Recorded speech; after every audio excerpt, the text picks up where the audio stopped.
الحمدللہ رب العالمین والصلاة والسلام علی سید الانبیاء والمرسلین وعلی آلہ واصحابہ اجمعین۔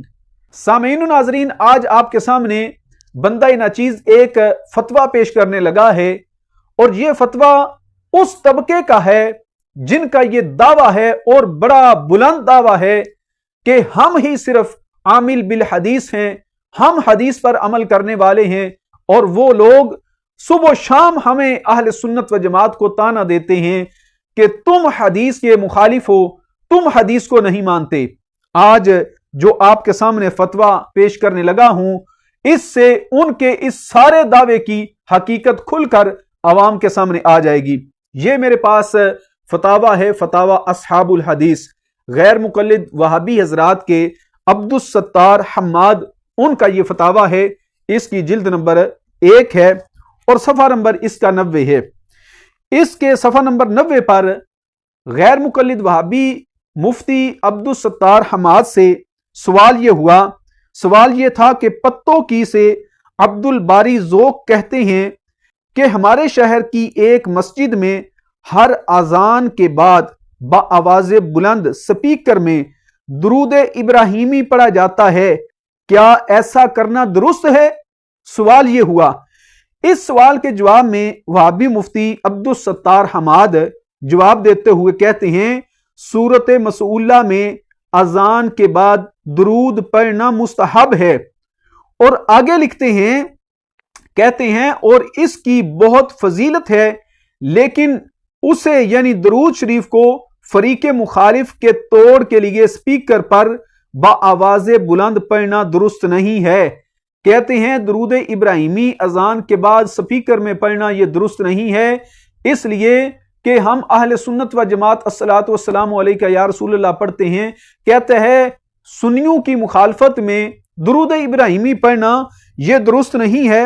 ویسے لوگوں کی ذہن سازی کرتے رہنا چاہیے، یعنی لوگوں کو ویسے بتانا چاہیے کہ الصلاۃ والسلام علیک یا رسول اللہ یہ نہ پڑھو، درود ابراہیمی پڑھو۔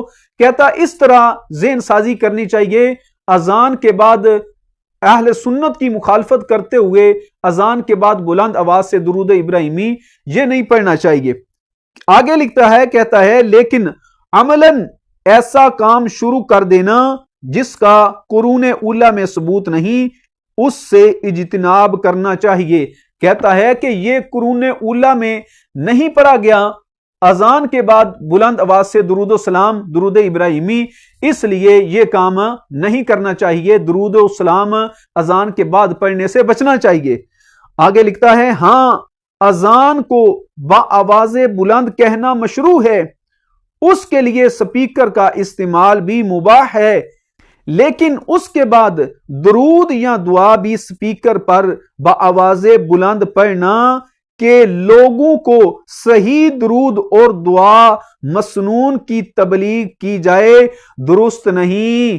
کہتا ہے کہ لوگوں کو صحیح دعا اور درود بتانے کے لیے اذان کے بعد بلند آواز سے سپیکر میں درود ابراہیمی پڑھنا یہ بھی درست نہیں ہے۔ اب سامعین و ناظرین، ان حضرات کا دعویٰ ہے کہ ہم عامل بالحدیث ہیں اور ہم ہی صرف حدیث پر عمل کرتے ہیں۔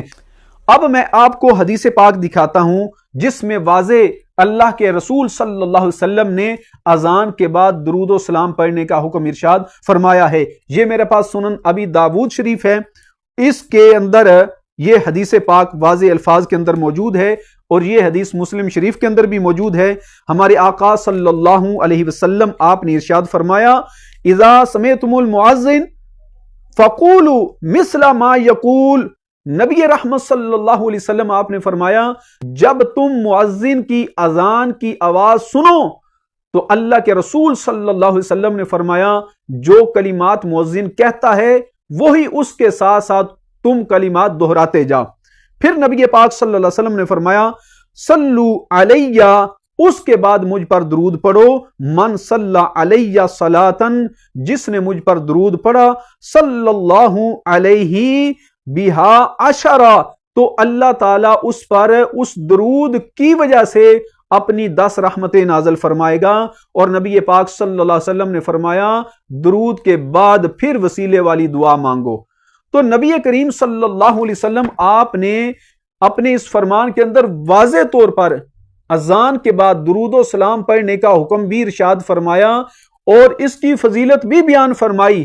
جن کا دعویٰ یہ ہے کہ ہم حدیث پر عمل کرنے والے ہیں اور ہم ہی حدیث پر عمل کرنے والے ہیں، ان کے دعوے کی حقیقت آپ کے سامنے واضح ہو گئی۔